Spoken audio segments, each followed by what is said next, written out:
Welcome, everyone, to another episode of Tesla Talk. This is our weekly podcast where we discuss everything about Tesla, Elon Musk, Starlink, and his other portfolio of companies.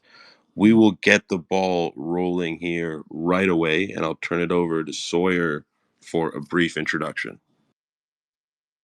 Yeah, thanks everyone for tuning in. With us today is Brendan Carr. He's one of the five current FCC commissioners. Thank you, Commissioner Carr, for tuning in. Yeah, so good to be with you. Thanks for having me. Yeah, so a couple days ago, you posted sort of a headline-worthy letter or statement in which you brought to attention your strong disagreement with the commission's recent decision to revoke a 2020 award of $885 million to Elon Musk's Starlink, an award that Starlink secured after agreeing to provide high speed internet service to over 640,000 rural homes and businesses across 35 states. Starlink is sort of a reliable technology that we've seen benefit the lives of millions of people at a fraction of the cost of competitors. I think maybe we should start with what is the purpose of the FCC's Rural Digital Opportunity Fund? Yeah, thanks so much for having me on. Look forward to sort of getting into the details of this. And you're right. I think this was a really odd decision from the FCC. And as we'll sort of get into it, I think it really can only be explained, when viewed not through the lens of the facts or the law of this particular case, but through this broader lens that ties back to some statements that President Biden made from the podium right inside the White House. But as a table setter, back in 2020, the FCC launched this proceeding called the Rural Digital Opportunity Fund. And effectively, we were taking about $16 billion and we were targeting those parts of the country that were still stuck on the wrong side of the digital divide. So places that had, no internet service at all, or perhaps just, old copper line internet. And we conducted what's called a reverse auction, meaning we set a baseline price and we said, who's willing to bring high speed service to this community for the least amount of federal dollars? So it involved competition, it involved bidding down, so it'd be a good value for the federal taxpayer.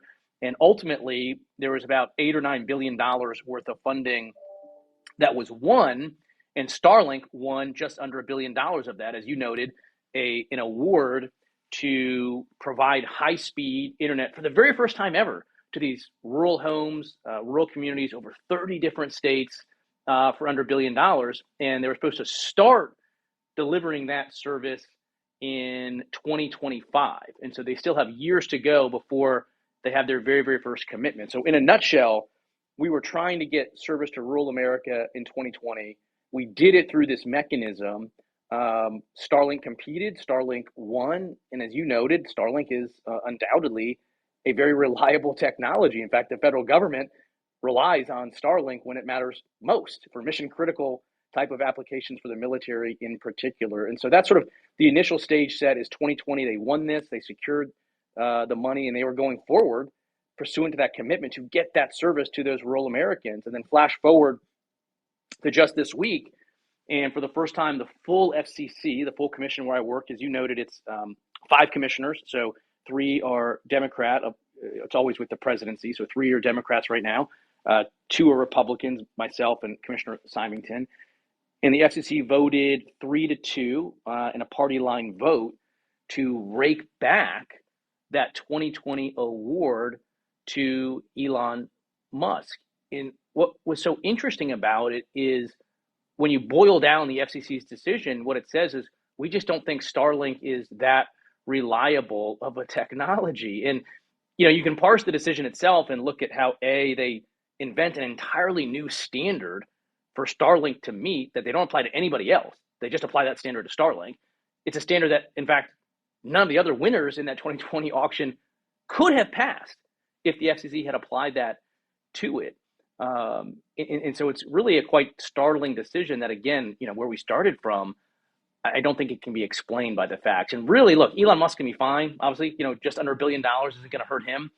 But what the problem here is now we've got, over 640,000 rural homes, rural businesses that had a commitment to get high-speed internet for the first time, and the FCC has now vaporized it, and we've replaced it with nothing. And in fact, if you look at the back of the envelope math, if we were to ever come back there again and bring, say, fiber high-speed service to those communities, it would cost north of $3 billion. So rather than getting high-speed service virtually overnight for less than $1 billion. If we ever do go back there as a government, it's going to cost taxpayers over $3 billion. So I think it's just, again, it's a decision that you just really can't look at in isolation and say, yeah, this makes a lot of sense. Commissioner Carr, first of all, I want to thank you very much for joining us. I think it's excellent that, you were willing to come and speak to a number of just everyday people about this issue and really highlight it.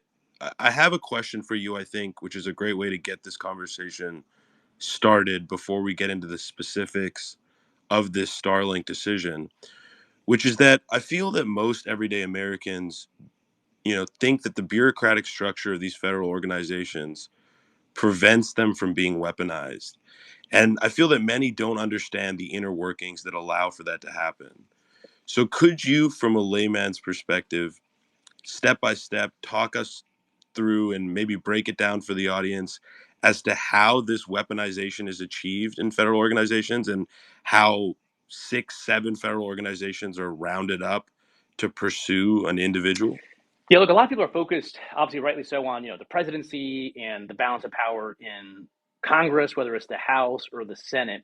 But obviously, as a lot of you people know, DC is full of an alphabet soup of agencies that comprise the administrative state. Now, some of those agencies are what we call executive branch agencies, which means they are sort of directly beholden to the president.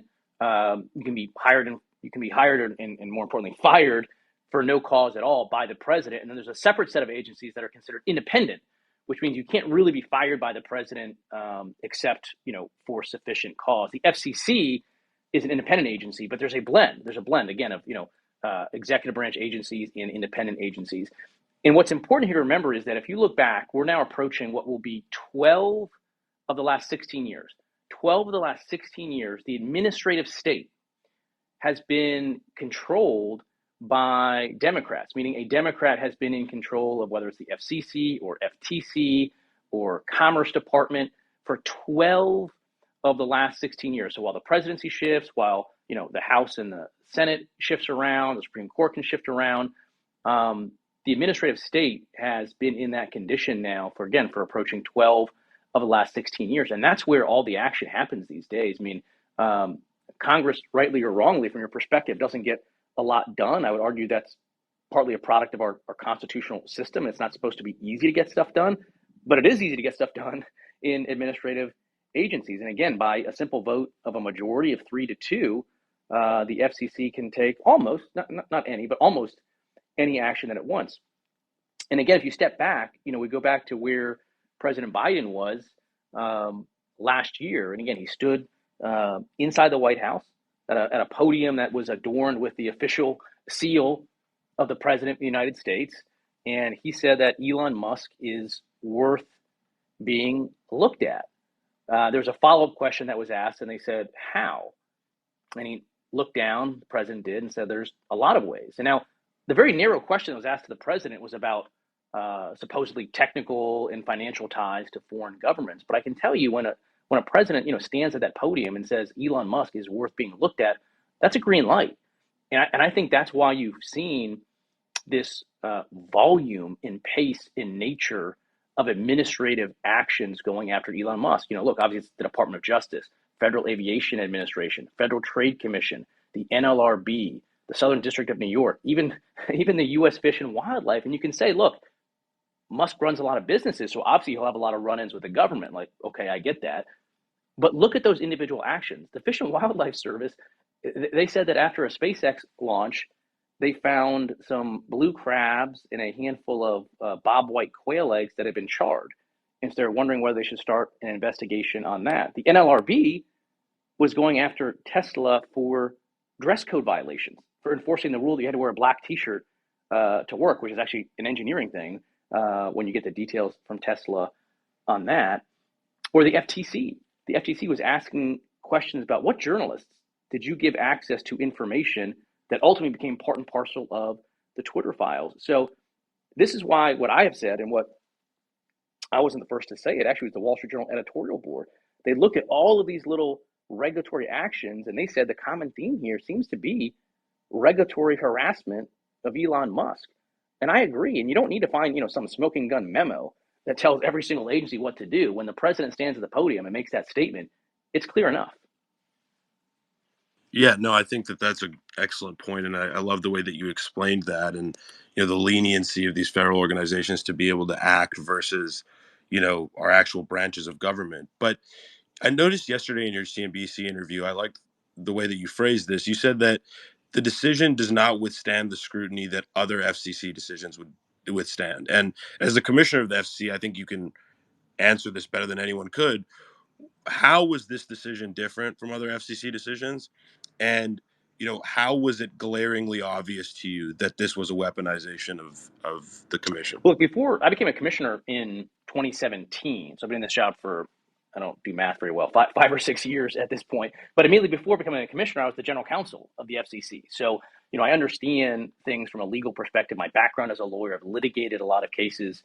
And what the FCC did here is, again, remember this, when Starlink won that award in 2020, we said you need to provide high speed service, we call 100 over 20 megabit per second, low latency service by 2025 to 40% of that 640,000 number locations. What the FCC did in this decision is they said basically, since you aren't providing service today at 120 megabit per second to all of those 640,000 people, 2 years before the very first benchmark kicks in, we're going to find that it's not reasonable to conclude that you will ever be able to do so. So in other words, we effectively accelerated the 2025 deadline to 2023 and said, gotcha, you're not already there. And now, to the extent that to give the FCC the benefit of the doubt, they're saying, well, we're not really holding them to 25 today, but we're just saying it just doesn't look like to us he's going to make it in terms of being able to actually provide this quality of service by 2025. But that argument doesn't fare any better either, because again, is there anybody that seriously doubts the Starlink technology? And there's other low Earth orbit satellite technologies that are going up as well. Amazon Kuiper, for instance. So the technology itself plainly works. And in fact, again, when it matters for the federal government, they are engaging in multi-million-dollar contracts with Starlink to deliver high-speed connectivity for the military, for like important matters. So the bottom line is this expression by the FCC that we just don't think this is a reliable technology. It just doesn't seem credible. And again, it's holding them to a standard that no one else did. Again, back in 2020, we gave awards to companies that were deploying fiber, right? Wired connectivity.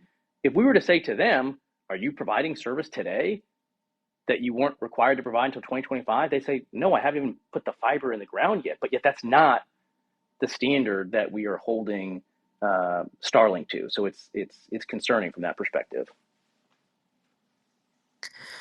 Commissioner Carr, this program by the FCC to bring broadband to rural communities is really the thing I love to see the federal government doing. As a software engineer, I mean, the internet has been essential my whole life, and I think it can really change the lives of communities that have high-speed access to broadband versus those that don't.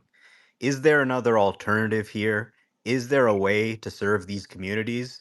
Or are average American citizens and taxpayers really going to feel the brunt of this action instead of SpaceX or Elon Musk? Yeah, look, the real loser here ultimately is going to be, those Americans that were going to get high-speed service pretty quickly here, whether it was another year or two away. We've now evaporated that commitment to get them high-speed service, and we've replaced it with nothing. There is one thing running in parallel here that I should note.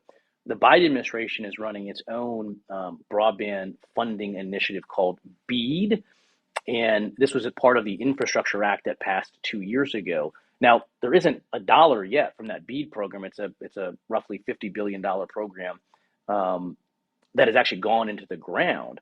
These areas are going to be eligible for funding through that BEAD program. But there's a couple problems with that. One, the cost estimate right off the top for how much it's going to cost in subsidies if you use the BEAD program to get unserved households is something like $4,900 in a subsidy per household. With Starlink, we were going to get these communities served for $1,300.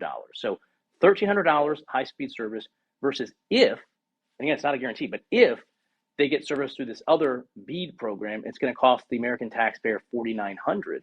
And in fact, because BEAD is running into a lot of problems right now because of increases in costs, it is very, very far from clear that BEAD is going to reach everywhere, let alone these areas right here. So yeah, I think the big loser here is these communities that could have gotten service quickly that may now never get it, or maybe they got to wait a decade.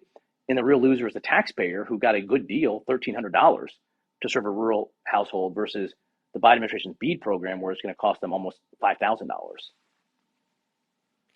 Yeah, it's funny you mention it. We actually have Brandy Cole here from Virginia. She reached out to us. She's in one of the communities, the rural communities that's been receiving Starlink. Brandy, do you have any thoughts you want to share on this issue? Thank you for dissenting and allowing me to come share my story. I do have some thoughts. So, when I moved to Southwest Virginia with my family from the city of Richmond, we had some culture shock. We had a very hard time finding internet providers. The Point Broadband fiber optic company is a small company here, but their cables stop. They can't make it through the mountain. We actually had dial up when I first moved here, and it was a nightmare. Um, we got approved for Starlink, and once we got that Starlink, it gave children in the schools here in Wise County schools access to the internet, a reliable, stable connection to where they could actually use their learning tools and their curriculums. And it made snow days a lot easier here for us. It actually changed the quality of life that we have here in Southwest Virginia. So Starlink really means a lot to us here in rural Virginia. Yeah, that's stories like that we hear all the time. And what's so funny is you basically have the FCC sitting here in Washington D.C. saying everything you're saying isn't true. Don't trust your experience. Trust us here sitting inside the Beltway. This isn't a good technology. It's not a reliable technology. But again, even that argument, it just doesn't make sense because the government itself relies on the technology. And I think the way that you square that circle, my theory is this, is the Biden administration basically has what I'd call a hate-need relationship with Elon Musk, meaning the Biden administration needs Elon Musk and Elon Musk's technologies to deliver on the goals the Biden administration has when it comes to EVs and environmental issues. The Biden administration needs Elon Musk and his technologies to get to space, right, and to achieve our goals that NASA and other components of the government have. And so where the government has no other option, they are engaging with Elon Musk. They are spending a lot of money on Elon Musk's technologies. But on areas where the federal government itself doesn't see a need to use or support Elon Musk, then you see actions like this at the FCC, where we take away the funding that was going to be solely about rural Americans. Or you see, again, all of these actions at the FAA and the FTC and the NLRB that is part and parcel of this regulatory harassment. I think all of this is explained by understanding this hate need dynamic that's taking place. They're going to use Elon Musk. They're going to rely on him when they have no other option. But where they have another option, you're going to see this type of sort of, as I think it, this pattern of regulatory harassment. Can you maybe explain a little bit deeper the quote unquote novel specific standard that Starlink is being held to here? Yeah, so again, what we did was the FCC took a Ookla speed test data from 2 periods of time, which is sort of a nationwide average, and said your Ookla speed test data shows that you aren't providing service today at 120 megabits per second, and therefore we don't have confidence that you will be able to provide 120 service in 2025. But again, Starlink had no obligation to be hitting 120 at this moment. Moreover, the obligation that Starlink had was to apply 120 to specific locations, not sufficiently today to satisfy sort of a nationwide average speed test. In other words, we've basically taken like a sort of like a pace car lap of NASCAR, where the car is going 30 or 40 miles an hour before the race even starts, and we've said, this car's never going to get up above 60 miles an hour, and we just have never done that to anybody else. We've never said you don't need to build out for 2 or 3 years, but we're going to take a speed test right now, and if you didn't meet your goal ahead of time, we're going to say we don't have confidence in you, and we're going to rake back the technology. Man, look, it's a novel technology to some extent in that it's involves rockets and going into space, but we're a sophisticated agency and we understand, or we should be able to understand, how these technologies work. And again, the lack of faith that we are demonstrating the technology is belied by the fact that all these other components of the federal government are relying so heavily on it. Right. I mean, Starship, they mentioned that they didn't think Starship could get more satellites to orbit. I mean, SpaceX is launching 80% of the payload to orbit for the entire world. They've received a contract from NASA to provide a lunar lander to put Americans back on the moon. They, with Starshield, are the communications provider of choice for our military. It is a little bit of a head scratcher that they would make this decision on one hand at the FCC and decisions at NASA and the Department of Defense that seem to belie that.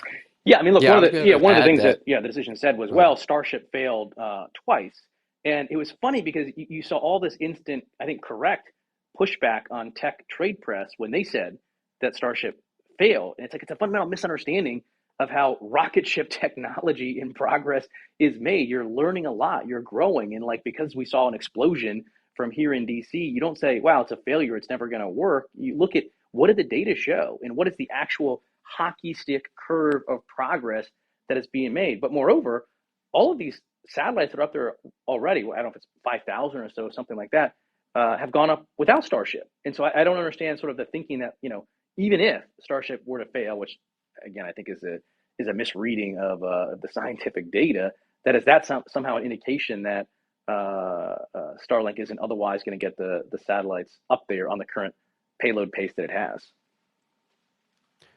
Tesla is sort of a big reason why the U.S. will meet the Biden administration's electric vehicle goals, and SpaceX, Starshield provides the Pentagon capabilities they've really never had before, and for a reliable and low cost, I might add. Why can't politics just be put aside here and recognize all the good that Starlink could do for these rural communities, and that Elon has done and continues to do? Look again. I think it's hard to explain when you look at each of these individual decisions: NLRB, FAA, FTC, DOJ, Southern District of New York, FCC. None of them, I think, make any sense when you look at them as isolated pinpricks. It just doesn't line up. But it all does start to come together and make sense when you flash back to that White House podium when President Biden stood there and said that Elon Musk is worth looking into. I mean, the pace and nature and scale and type of the inquiries seem to me have accelerated pretty dramatically, both from that moment at the podium, but even before that, when Elon Musk announced that he was going to acquire Twitter and bend the platform's moderation practices towards an embrace of free speech. And I think fundamentally, we have to get back in this country to this embrace of diversity of opinions and diversity of viewpoints. And again, I really think it's hard to divorce some element of that from what we've seen the president say and the regulatory actions that have fallen. But it really wasn't long ago in this country that embracing diversity of views was a very progressive, in fact, viewpoint. In fact, if you look back, President Obama, right around the 2012 election, he went out to Silicon Valley. He went out to Facebook's. Sorry, I'm just trying to pull up this thing real quick. Went out to Facebook's headquarters, and he was talking, President Obama, about free speech on the internet, and he called it, quote, part of what makes for a healthy democracy. 2012, the free flow of information on the internet. Now, flash forward just 10 years, 2022, and a few miles down the road, President Obama went back to Silicon Valley and he gave a speech at Stanford University. And he talked about this free speech on the internet as, quote, a threat to our democracy. So think about that. In a relatively short period of time, 2012 to 2020, the view went from the free flow of information on the internet being part of a healthy democracy to a threat to democracy. And I think that's a reflection of a broader movement in this country away from an embrace of free speech. And again, it was historically a progressive position. the very first op-ed in this country, the modern day op-ed, launched on the pages of the New York Times.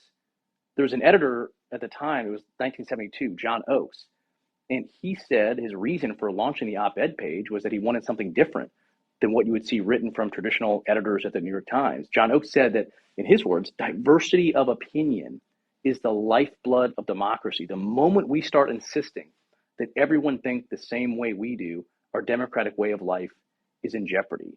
And so again, I think it's very hard to divorce this sort of ire that you see from the administration directed at Elon Musk and see it as, entirely separate from this broader cultural debate we're having right now about free speech.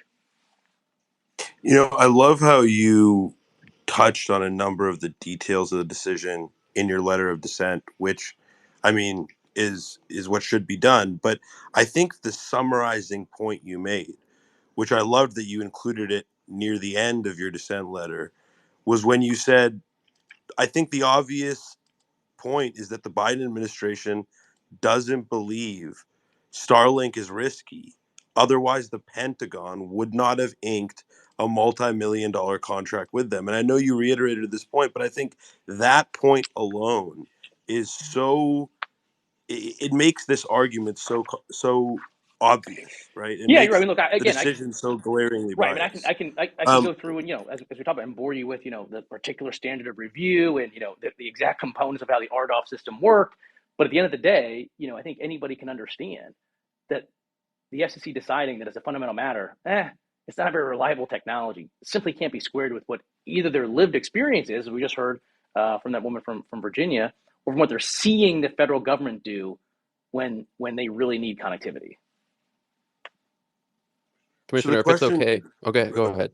really quickly, the question I have for you, Brendan, is what specific changes do you think can be made to federal agencies to prevent them from being so easily weaponized by either the executive or by members of Congress in the future? Because I think, regardless of whatever political persuasion people may be, I think that's something that every American would be in favor of, that these federal agencies aren't so easily used as tools to meet an agenda. Yeah, look, again, as we started from, we're approaching 12 of the last 16 years where the administrative state has been under the control of one political party, and there's very, very little checks historically on the action of the administrative state. It's a total mission creep potential.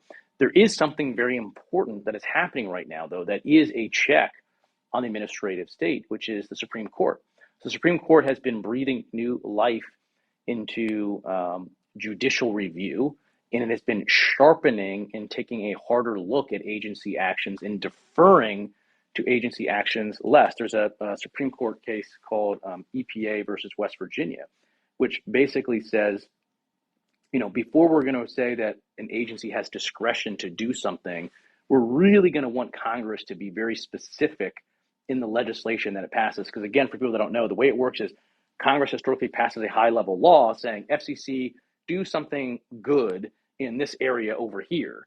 And then Congress, cuts a headline saying, hey, we solved this really, really difficult problem. Well, they didn't. All they did was pass a law that tells an agency to solve it. And the agency says, well, I got lots of discretion. They just told me to do something good, and good is subjective, so I'm going to do all these other things over there. So ultimately, what needs to happen is the Supreme Court needs to really tighten down on the discretion that it gives to agencies, and then this will kick things back to Congress.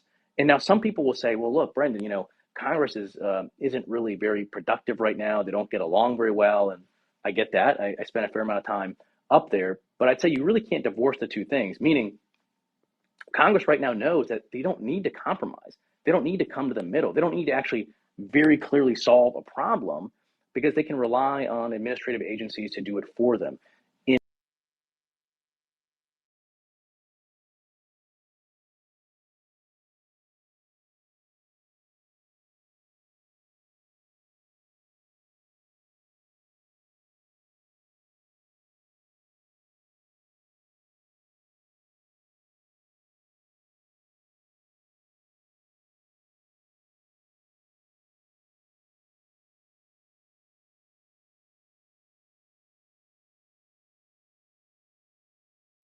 Did he cut out for everyone on the panel? Yeah. Yeah. Okay, Commissioner Carr, we cannot hear you, so you may have to try to either mute and unmute your mic, or potentially drop down and then we can bring you back up. But I think your voice did cut out for the panel, Commissioner.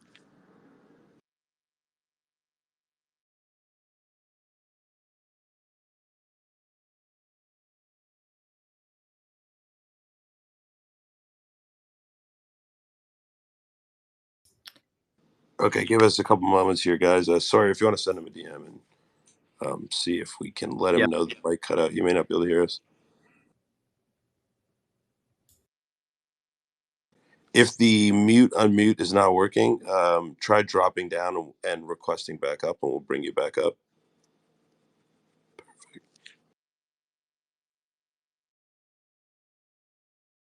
Sorry, guys. Spaces technical difficulties.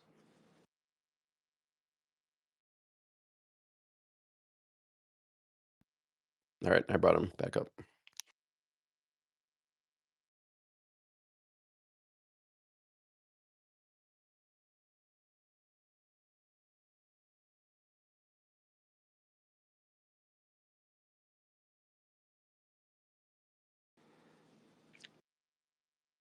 Does not show him loading for me yet. Yeah, he probably doesn't have Starlink, so he hasn't got a very reliable connection. That was a great filler, Larry.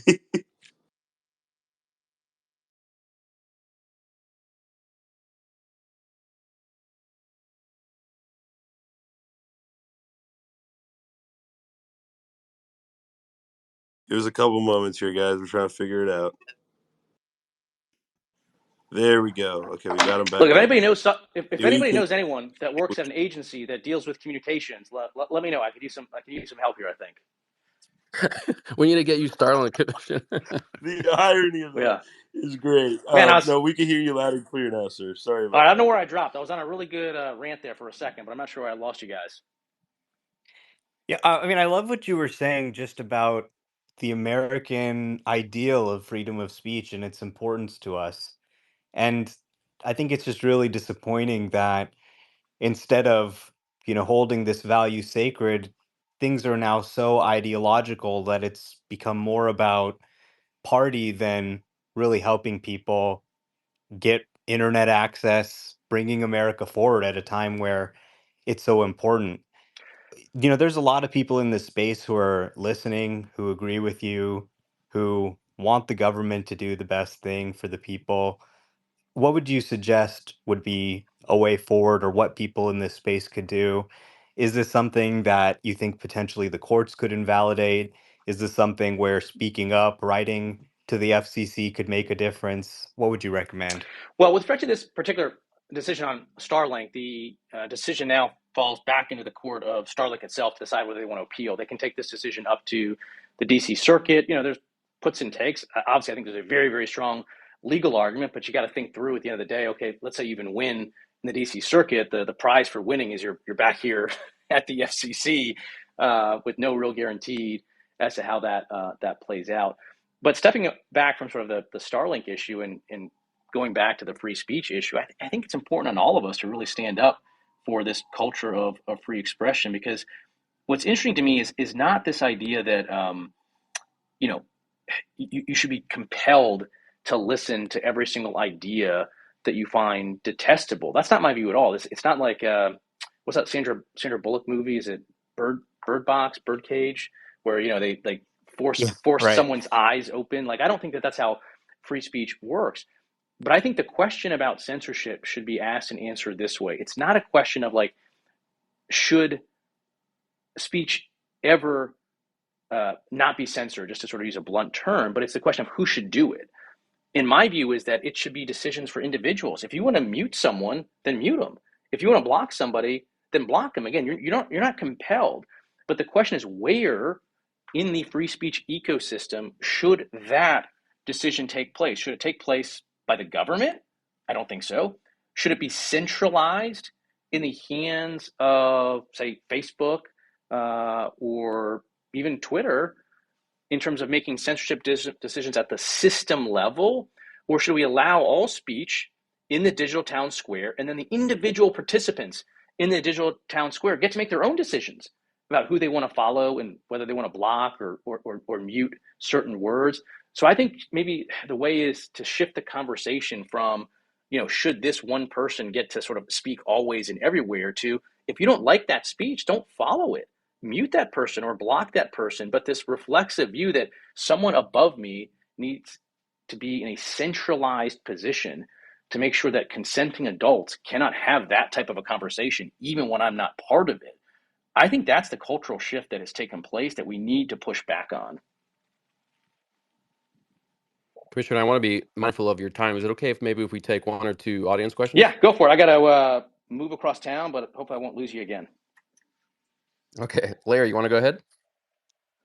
Yeah, Commissioner, you mentioned that the Starlink people or SpaceX can go to the district court, DC circuit, and then if they win, they're back at the FCC. Could you explain what the legal course is and how it finally terminates one way or the other?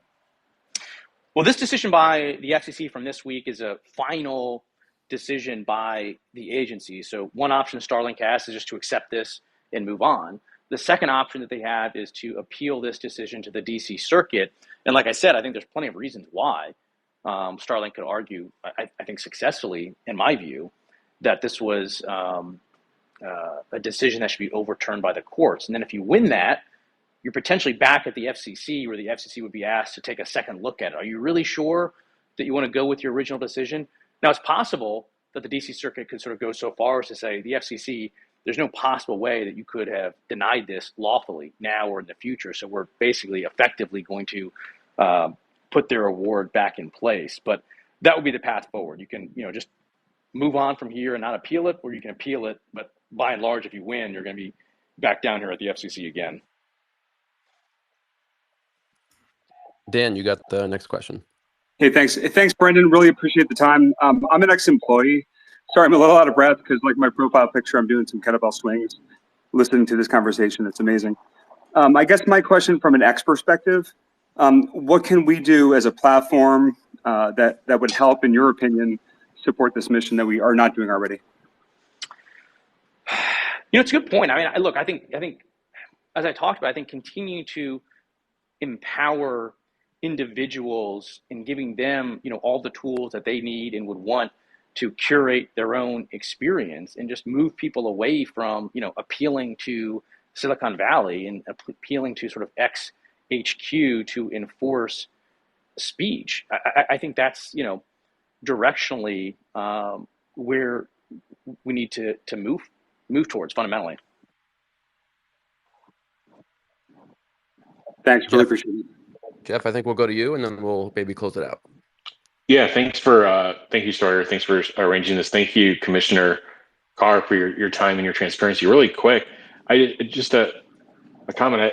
I think it would be valuable maybe to invite one or more of the three dissenters to actually have a conversation on like their background and like why dissent in this case and what does it mean, and maybe it's almost like you recreate this space when you have some folks from those rural areas as well, and just have that conversation. I think the transparency on spaces is great.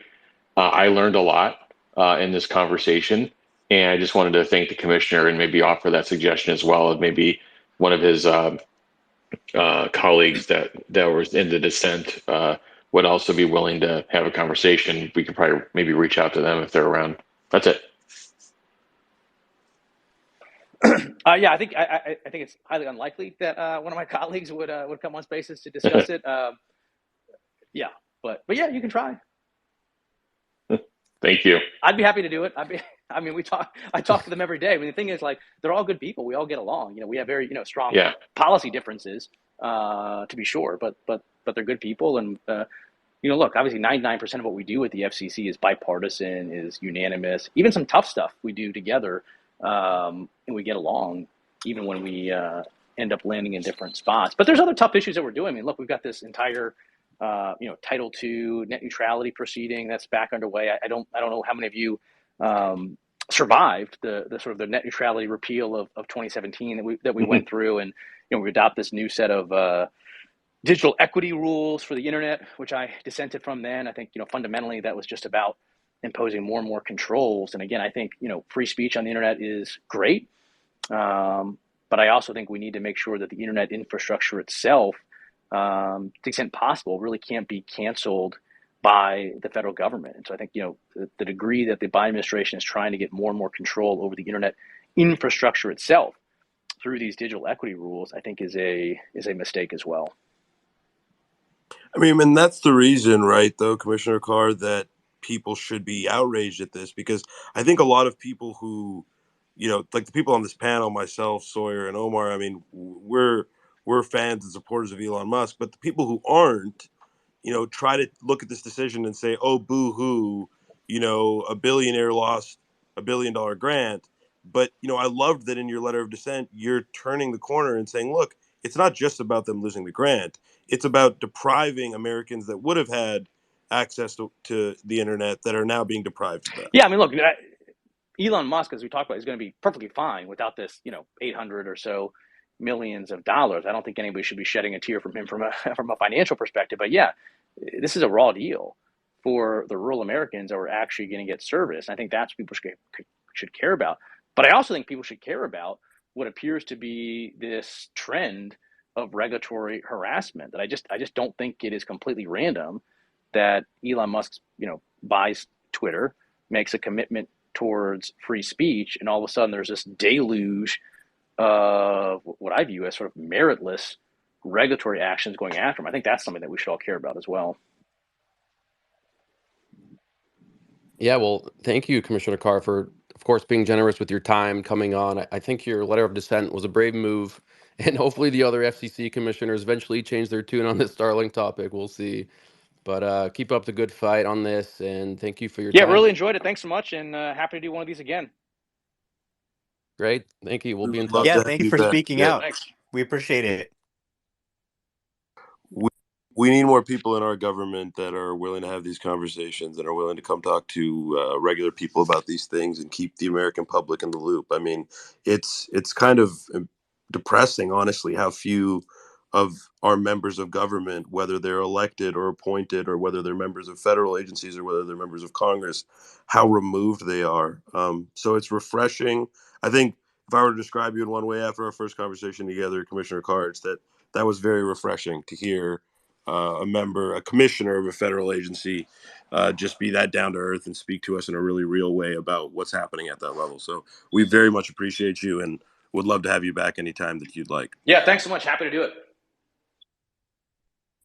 Have a great day. We appreciate the conversation. That was a great conversation, and I think most of the people in the audience are probably better off in terms of their understanding of the dynamics of federal agencies because of that conversation. I certainly am, and I thought it was again just refreshing. I think is the bottom line word here. Sawyer, Omar, you guys have any thoughts on that conversation?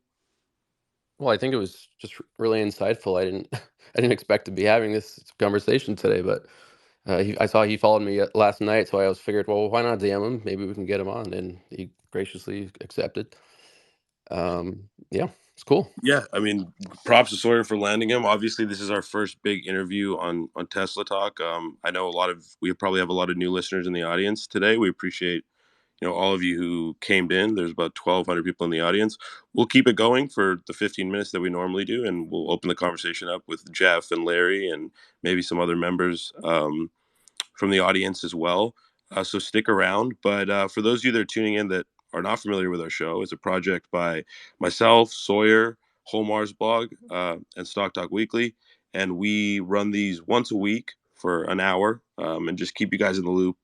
The show is called Tesla Talk. Obviously, today's talk was about Starlink more so, but we really touch on all of Elon's portfolio of companies and that universe. So if that's something you're interested in, you like following Elon and his companies, then this is definitely an account that we'd love for you to follow. And it's not going to annoy your timeline with any sort of daily tweets. The only thing that gets tweeted out from this account is our once a week space. So if you guys enjoy it and you enjoyed the conversation, make sure you're following along for more. I'm sure we'll have some other great interviews in the future as well.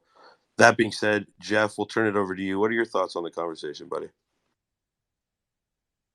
Yeah, I thought he was super transparent and just like plain spoken. And we need more of this. There's a lot of and hats off to you, Sawyer, and this this whole like space for arranging this. We need more of this. You can see what it does to it really attracts like a very like attentive audience to try to understand like how does the government work. It's the first time I actually heard that it was 3-2 party line. I mean, that even makes it more shitty. I mean, I'm sure I could have like read up and found that elsewhere, but it was very clear the way he explained it. And now you have these senators, who've been going after autopilot for a couple of years. They're out, on celebrating a software recall of font changes yesterday. Maybe there's a conversation. I think Omar, you phrased that well in one of your tweets. I retweet. I think who knows? Maybe there's a conversation there. I mean, do these people really want to come out and face their constituents and have a conversation about like what's their angle, what's the data behind it? Because there's some really, really smart people in these spaces, and you can have the conversation in a way that's effective, it's informed, and maybe they learn something, maybe we learned something, but there's a way to do these things where even though we may not agree, there's a way to kind of like exchange ideas, exchange data, and maybe we get to a better place. It feels like people are just like, especially on the FSD and HSA issues, like it just feels like people are talking past each other versus digging into the data and forming a joint conclusion. That's it. Yeah, I mean, it is pretty outrageous from my perspective. It seems un-American, right? Like this seems like some Nixon era shit. This seems like, Putin jailing his critics type of thing. I mean, the federal government is supposed to work on behalf of the people, not work to hurt their political opponents. Now, ask yourself, why would a vote about internet for rural communities be split among party lines? What about that is political? Making a technical assessment of whether it'll work or not. It shouldn't be political. That's a big red flag right there.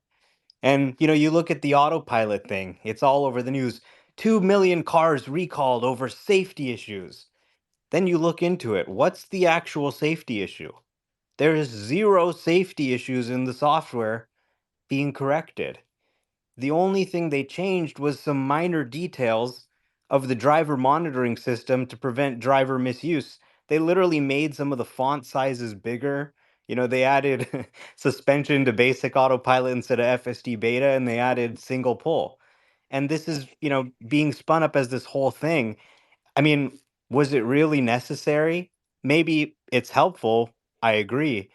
But having all these sort of investigations, regardless of the outcome, it ends up just, they're just throwing mud at him instead of really saying, hey, Starlink would be great for rural communities.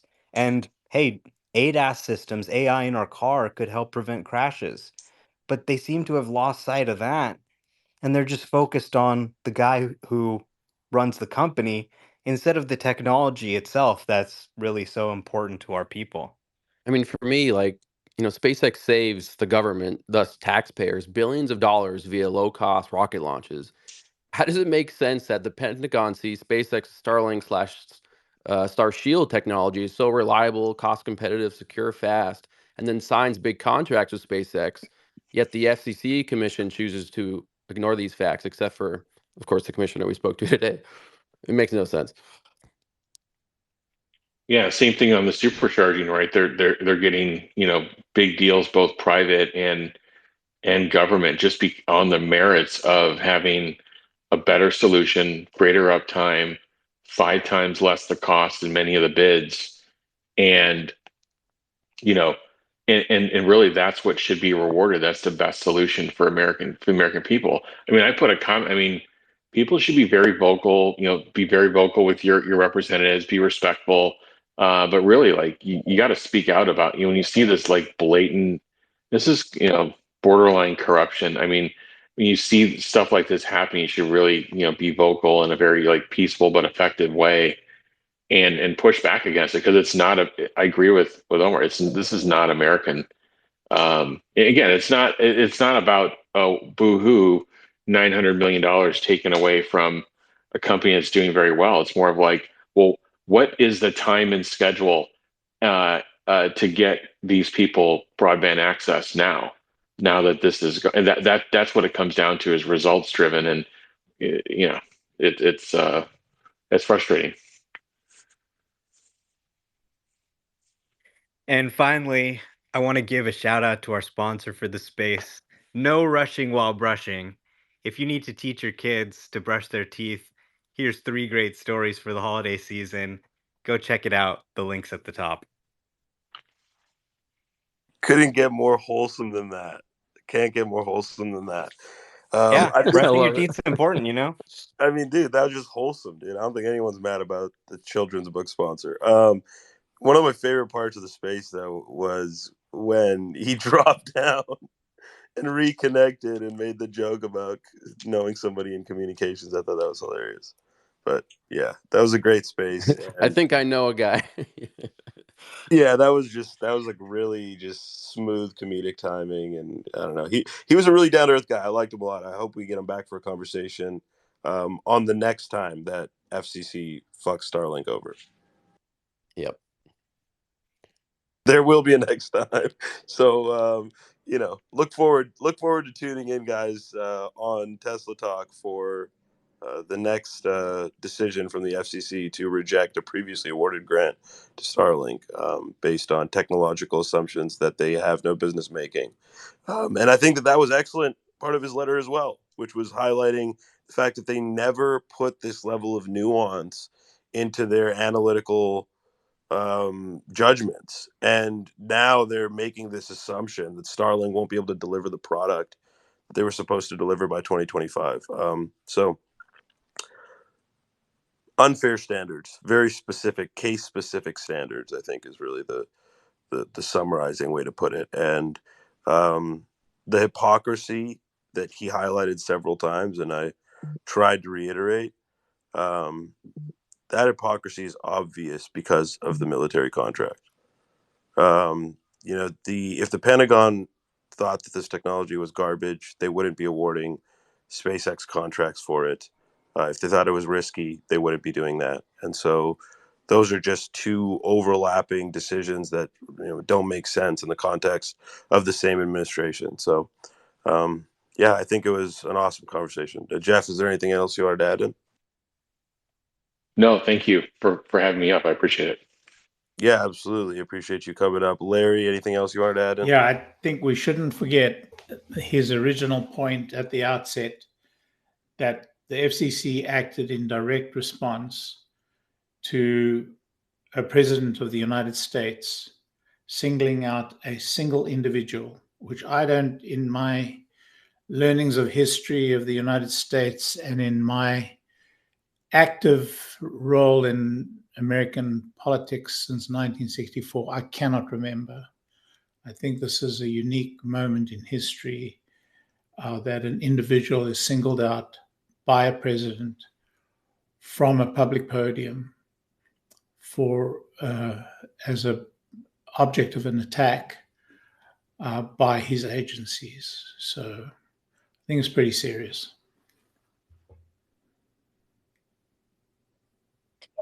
Yeah, well, I think that's a good place to wrap it up. Thanks everyone for joining. I think it was a great conversation, and hopefully we can all take something out of this with us. We can be more aware of this issue. I think broadband for every American is super important. And, hopefully all of this sort of public understanding that's come out of Chairman Carr's or Commissioner Carr's dissent letter can hopefully help overturn this decision or make a difference to help improve rural broadband in America. Yep, and make sure you are following the host of the space, Tesla Talk, at We Talk Tesla. Make sure you're following the other hosts and panelists that we had today. And we appreciate you guys tuning in. We'll see you next week, same time. And I think then we'll cover some of the topics we were going to cover today prior to the space starting, which is, the Mexico permits, Optimus, tax credits, We'll get back to Cybertruck. Tesla stuff. Yeah, we'll get back to Oh Tesla yeah, that stuff next week. Optimus video, oh man. I Yeah, watched that yeah, like I know. 50 times. I was kind of itching for us to chat about that, but we'll get to that next week, and we'll give you guys Omar's and Sawyer's and my own thoughts on Optimus and on all those other topics as well. I think we can talk a little bit about Mexico as well. So we'll see you guys next week for that hour, 1 p.m. Eastern, same time on Thursdays. If you don't want to try to remember that, an easy thing is to just turn on notifications for the account. Again, the only thing this account posts is Spaces links. So it's an easy account to have notifications on for. It's not going to annoy you or crowd your feed. So we'll see you guys next week. Appreciate everyone tuning in. Thank you very much, and hope you guys have a great rest of your day.